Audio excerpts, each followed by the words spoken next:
ঘোড়াঘাটে বালু উত্তোলনের মহোৎসব, হুমকির মুখে পরিবেশ। ফাহিম হোসেন রিজুর প্রতিবেদনে জানাচ্ছি বিস্তারিত।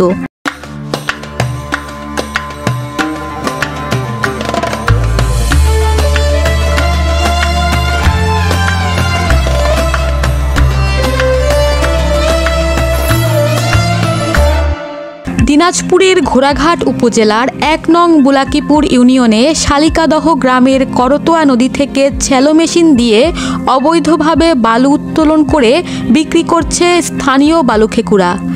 এতে হুমকির মুখে পড়েছে নদীপাড়ের বসতবাড়ি ও ফসলি জমি। ড্রাম ট্রাক মাহিন্দ্র গাড়ি দিয়ে বালু বহন করায় ক্ষতিগ্রস্ত হচ্ছে রাস্তাঘাট। স্থানীয়দের অভিযোগ, নদী থেকে বালু উত্তোলনের ফলে নদীর পাড় ভেঙে যায়, সারাদিন ধুলায় অতিষ্ঠ হয়ে যায় বলে জানান স্থানীয়রা। উপজেলার শালিকাদহ গ্রামে রেনু শেখ অভিযোগ করে বলেন, আমরা গরিব মানুষ, ভিটা ছাড়া কোনো জমি জমা নেই।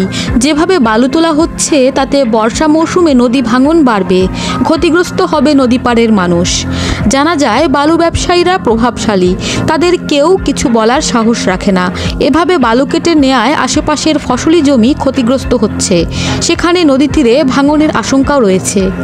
নাম প্রকাশে অনিচ্ছুক একাধিক এলাকাবাসী জানান, মৃত লুৎফর রহমানের ছেলে আতিয়ার রহমান, মৃত জামাল উদ্দিন সরকারের ছেলে বাবলু সরকার, মৃত তোজামুদ্দিনের ছেলে রফিকুল ইসলাম, মৃত আফজাল হোসেনের ছেলে রাসেল মিয়া, রিপন সরকারের ছেলে মুশফিকুর, মনোয়ার হোসেনের ছেলে রিপন সরকার, মজনু, মোখলেস প্রভাব খাটিয়ে বালু উত্তোলন ও বিক্রি করছে।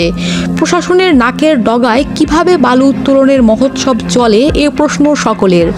বালু উত্তোলন বন্ধ না হলে সরকারি স্থাপনাসহ এই জনপদের বিভিন্ন স্থাপনা ধ্বংস হয়ে যাবে। এতে দুর্ভোগে পড়েছে সড়কে চলাচলকারী যানবাহন সহ পথচারীরা। ধুলাবালি উড়ে যাচ্ছে বাসাবাড়িতে, এতে বিভিন্ন রোগের প্রভাব দেখা গেছে।